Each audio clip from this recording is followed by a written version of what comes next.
Are the prosecutors in the Boswell case about to make a Casey Anthony type mistake? Tell me what you think at the end.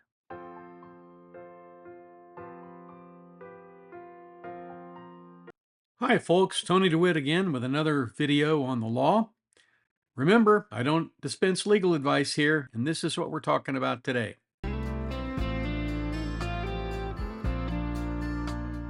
Many of you may not remember the trial of Casey Anthony. Casey was a young mother, much like Megan here, who allegedly killed her child. The community was outraged, and the prosecutors rushed the case to trial in Orlando, even though they did not have a body at that point. The body was discovered mid-trial, so again, the prosecution suffered from that.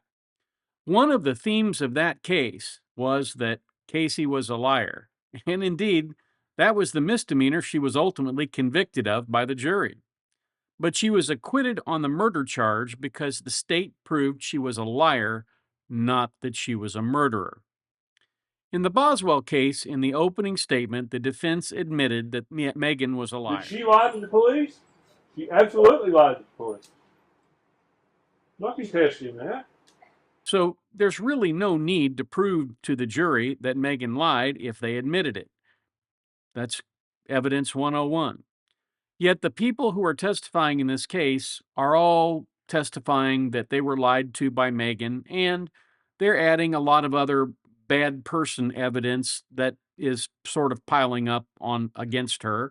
And it isn't so much that she was lying to all of these witnesses as much as it is that the story changed from day to day, that she couldn't keep her facts straight, and that anyone with common sense that she talked to, and she talked with a lot of people, these people could clearly put together that something wasn't right. We all have sort of to be family friendly here, a bologna detector. And we know when somebody is feeding us a slice of bologna.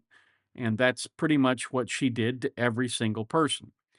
Here's Audrey Gibbs talking about the time that Megan came to visit her in the hospital and Evelyn wasn't with her. And where did she say Evelyn was? With Ethan. That seems to be a continuing issue in the case. Of course, Ethan was at Fort Polk in the barracks and couldn't have had a child there. So you said you talked about Evelyn. Yeah. Did Megan ever bring her up or talk about her, show any pictures? She didn't show pictures, but she would answer, like, my questions if I asked about Evelyn. She would just say, she's good, but, she's not with me. She said one time that that Evelyn was with Ethan. Well, actually, that's really the only thing she told me was just that Evelyn was with Ethan. And here is Ethan explaining that Evelyn was never with him and that the Army CID confirmed it. Were you then contacted by investigators with the U.S. Army? Yes, I was contacted by the Central Investigation Division, CID. And kind of tell us what happened with all that. Well, initially, I got my officer of my...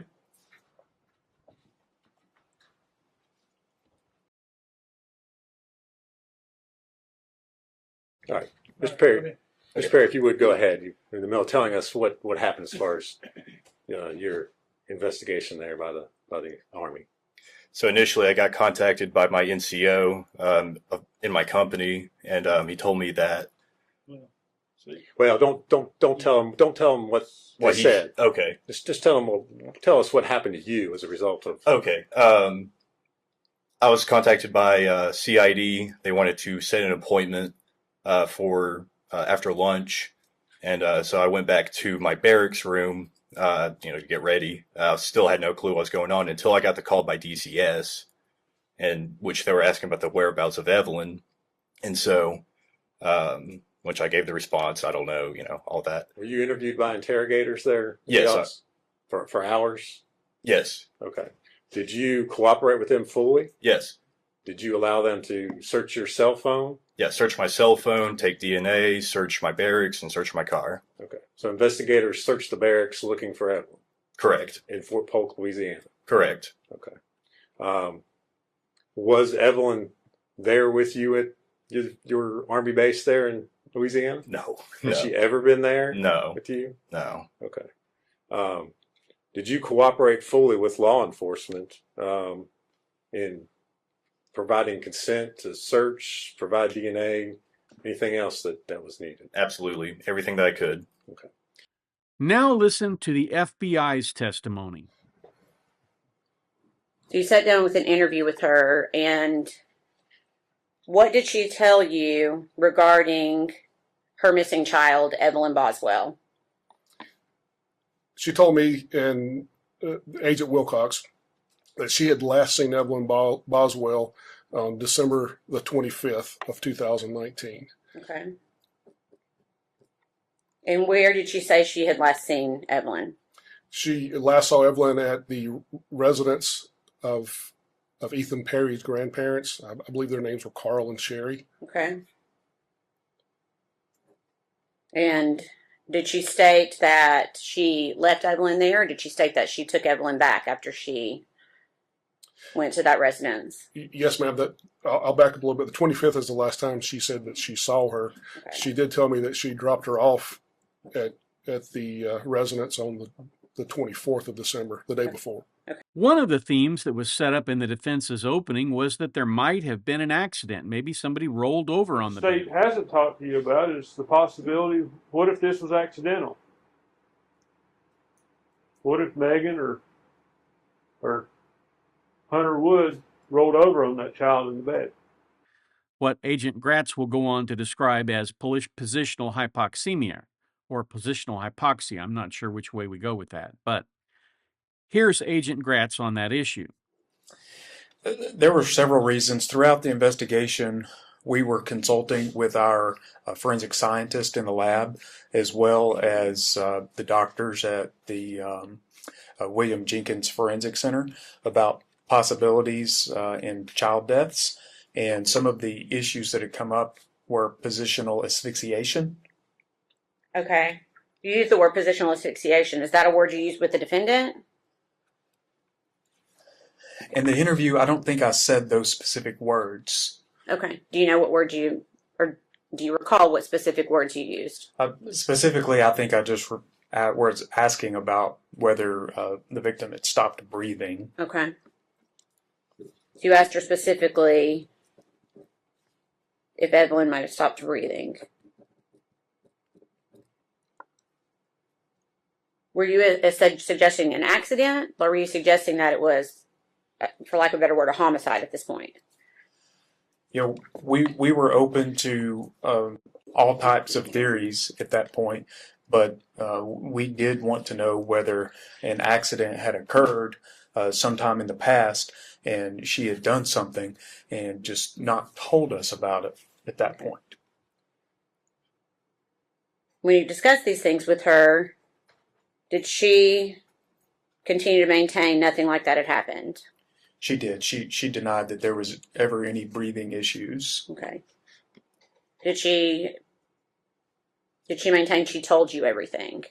But multiple times the defendant had told us that she had told us everything that she knew. Now listen to what the foster mom has to say. It was a Sunday. There was a church play, and we were getting ready to go, and she wanted me to meet Hunter. And I told her that we were getting ready to leave for church, so she said that they would meet us at the church. Okay. What type of play was it at church? A Christmas play, Okay. children's Christmas Okay. play. And did Megan and Hunter actually come to church that day? They did. Did they have Evelyn with them? They did not. Did you ask Megan where Evelyn was? I did. And what did she say? She told me that Ethan had her, that they were sharing custody. Okay. Did she appear sad when she told you that? She seemed fine. Okay. Did she act like anything was wrong that day? No. Okay. Caitlin also said that Evelyn was not being bathed regularly. So during that time, is that when you met Evelyn? Yes, ma'am. Okay. So that means you've met Evelyn in person. Yes. Okay. How many times do you think you have been around Evelyn? 4 or 5 times. Okay. And are those times that when you were hanging out with Megan Boswell Yes, as ma'am. well? Okay. When you hung out with Megan, was Evelyn usually with her? Yes, ma'am. Okay. Do you ever recall seeing Megan when Evelyn was not with her? Yes, ma'am. Okay. And when was that? The end of our friendship. Okay. Which was when? The 1st of December. Okay. And did you sit beside anyone? No, ma'am. Okay. So Megan and Evelyn were on one side of the table and you were on the other. Yes, ma'am. What was your impression of Evelyn that day? She was dirty, and I could smell her across the table. Okay. And then there's this rather nauseating clip from the guy who cleaned up at her trailer after she went to jail. I warn you, trigger warning here. If you have a weak stomach, pass by this particular bit of testimony. Mute it, let it go through, and then, because it's kind of nasty. That's fine. All right. And did you in fact go to that trailer and clean it out? Yes. Okay. If you would kind of describe for the jury what you found when you got inside there. When I got in the trailer, there was dirty diapers stuck and molded to the floor of the carpet. Couldn't even open the fridge. It was so bad. I just left it alone. Let Tommy and them deal with it. There was open jugs of milk in the oven.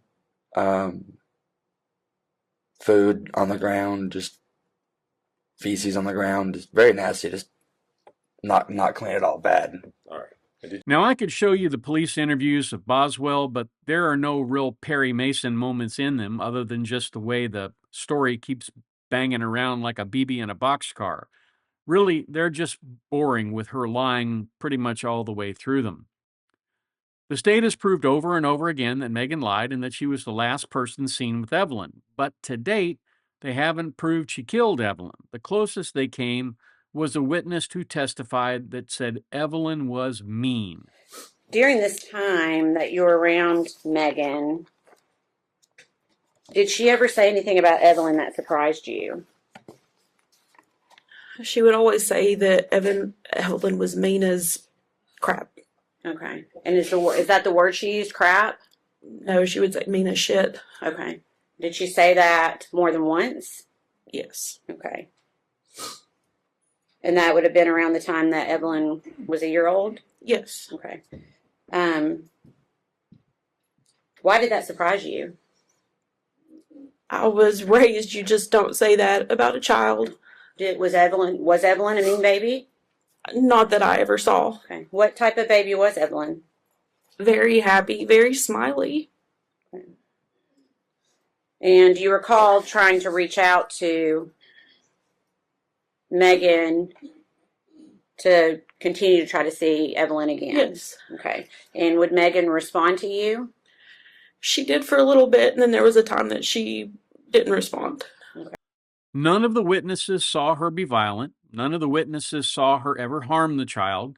While some of the witnesses said she was dirty and one testified about a bad case of diaper rash, these might not be hallmarks of abuse so much as neglect, and they are not signs that Megan actually harmed her child, except perhaps by neglect. As bad as this failure of proof is on the key element of murder, what's worse is that each of these witnesses had something good to say about Megan. In addition, by putting on Hunter Wood's father, they gave the defense something else to point to, a kid who had been whispered to be the child's killer and who developed schizophrenia and was committed to a mental hospital out of state. Let's talk about your son. It's Preston Hunter Woods, is that correct? That's correct. All right. And you said he hadn't had any mental problems until people accused him of being a baby killer. That's true. Okay. Since then, he has had quite a few mental problems. Is that True. okay? He has been diagnosed as being schizophrenic, suffered hallucinations. That's probably true. That if he were brought into this courtroom, he wouldn't be in his right mind to testify. That's very true. I mean, I don't know how to put it. It's just, it's sad. I mean, this young man was a 4.0 student in school. Now he's, I don't know if he's ever going to function his life again. The things he talks about with you, does it make sense always? No. Has he talked about Evelyn Boswell? No. Are you aware that he has in the past been diagnosed with violent threats, hallucinations?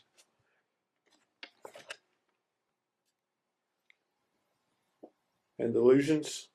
No, Okay. Would that surprise you if I told you that's the case? it'd give me a little shocker, yes. So now the defense has an alternate theory of the case being brought in by the defense in the state's case in chief. Ouch!